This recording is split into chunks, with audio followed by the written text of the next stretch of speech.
Set 1 जुलाई 2024 class 7वीं subject science. आइए long question करते हैं।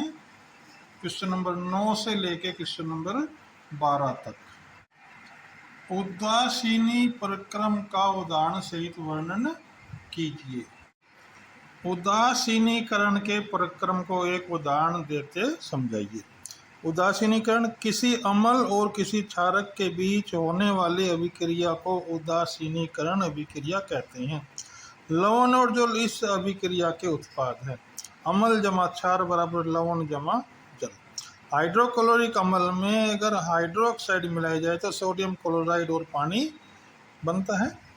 एक परख नली में 1/4 भाग तनु हाइड्रोक्लोरिक अम्ल लेना है। इसमें कुछ बूंदें फिनोल्फिन की डालकर रंग नोट कर लेना है। अब ड्रॉपर की मदद से सोडियम हाइड्रोक्साइड की कुछ बूंदें डालें और फिर धीरे धीरे हिलाएं। बूंदें तब तक डालें जारी रखें जब तक गुलाबी रंग न आ जाए। अब एक बूंद अम्ल की डालें, विलयन वापस रंगहीन हो जाएगा। अतः स्पष्ट है कि विलयन क्षारीय था जो रंग गुलाबी था, परंतु अम्लीय विलयन में रंगहीन हो गया, अर्थात उदासीनीकरण अभिक्रिया हो रही है। अमीबा में पाचन प्रक्रिया का चित्र सहित वर्णन करें। अमीबा सूक्ष्म जीवों पर निर्भर करता है। वह भोजन को ठोस रूप में निगल लेता है। अंतःग्रहण अमीबा के किसी भाग से हो सकता है क्योंकि इसकी आकृति नहीं है। अंतर्गृहित भोजन खाद्य धानी में पहुंचता है जिसके चारों तरफ झिल्ली होती है। खाद्य धानी में एंजाइमों की मदद से भोजन सरल पदार्थों में परिवर्तित होता है।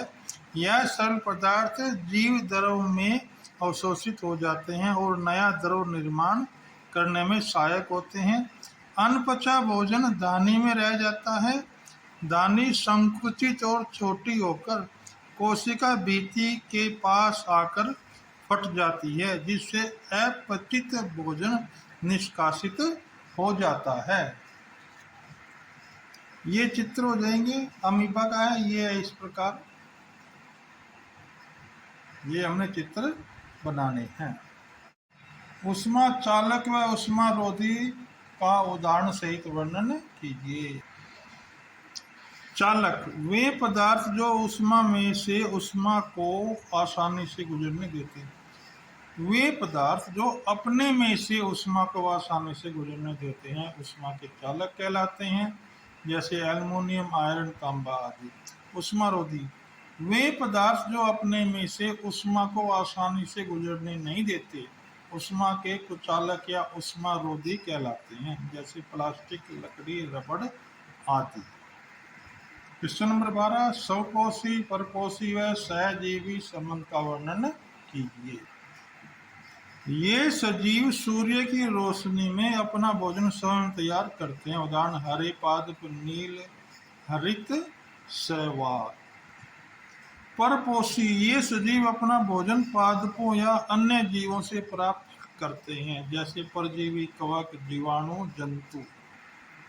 सहजीवी संबंध ये एक ऐसा प्रबंध है जिसमें दोनों सजीवों को लाभ होता है। एक जीव आवास, जल और पोषक तत्व उपलब्ध कराता है, जबकि दूसरा जीव खाद्य पदार्थ संश्लिष्ट करता है, जैसे लाइकेन।